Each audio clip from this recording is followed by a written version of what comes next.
राज्यातल्या सर्व शेतकऱ्याला सांगू इच्छितो की म्हणजे आज 27 जूनचा हे मात्र पाऊस सर्वदूर राहणार, म्हणजे परभणी जिल्ह्यात राहणार आहे, नांदेड जिल्ह्यात राहणार आहे, हिंगोलीकडे राहणार आहे, वाशिमकडे राहणार आहे, कळमनुरीकडे राहणार आहे, यवतमाळ जिल्ह्यात राहणार आहे, अकोला जिल्ह्यात राहणार आहे, बुलढाणा जिल्ह्यात राहणार आहे, नागपूर, वर्धा, भंडारा, गोंदियात मध्ये विदर्भात सगळीकडेच पडणार आहे म्हणून हा अंदाज लक्षात घ्या. 2 दिवस आज आज उद्या दिवस. त्याच्यानंतर ही परभणी जिल्ह्यात देखील पाऊस पडणार आहे, इकडं जालना जिल्ह्यात देखील राहणार आहे, जळगावकडे देखील राहणार आहे. म्हणजे आजचा पाऊस हे सर्व दूरचा राहणार म्हणून हा अंदाज लक्षात घ्यायचा.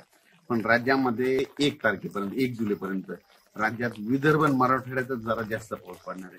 सांगायचं झालं तर तुम्हाला सांगतो, विदर्भामध्ये 6 5 11 जिल्ह्यात आणि मराठवाड्यात म्हणजे हे दररोज वेगवेगळ्या भागात पाऊस पडणार आहे 1 तारखेपर्यंत. म्हणजे 27, 28, 29, 30 आणि 1 जुलैपर्यंत दररोज वेगवेगळ्या भागात पडणार. दुपारपर्यंत ऊन पडणार, दुपारच्या लगेच पाऊस येणार म्हणून हे लक्षात येतं. सर्वदूर पडणार नाही हे सगळ्यांनी लक्षात येतं. नसतं काय होतं की सगळ्यांची अपेक्षा आहे की सगळीकडे पाऊस पडेल, सगळीकडे पडणार नाही. भाग बदलत, कोणाला सोडून देईल आणि ज्याला सोडलं तर त्याला सोडून देखील देणार म्हणून हे लक्षात येतं. पण राज्यात सांगायचं झालं तर हे पाऊस म्हणजे आता 26-27 म्हणजे 26-27चा पंढरपूरकडे देखील म्हणजे सोलापूर जिल्ह्यात पडणार आहे, पंढरपूरकडे राहणार आहे, नगर जिल्ह्याला देखील पडणार आहे. पण तिकडे आता रिमझिम राहणार, थोडे थोडे थेंब येणार आहे, जास्त नाही पडणार.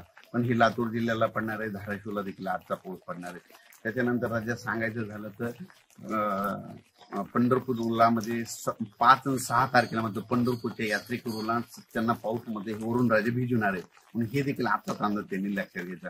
म्हणजे तुम्ही तुमची तयारी ठेवायची. म्हणजे काय झालेलं असं रावट्याची याची तयारी ठेवा, कारण की 5-6 तारखेला म्हणजे पंढरपूरकडे पाऊस येणार आहे म्हणून हे देखील त्यांनी लक्षात घ्यायचं. सांगायचं झालं तर राज्यामध्ये हा पाऊस तुम्हाला एक सांगू इच्छितो की 26, 27, 28, 29, 30 पर्यंत दररोज वेगवेगळ्या भागात पडणार आहे. विदर्भ आणि मराठवाड्यातच जास्त राहणार आहे.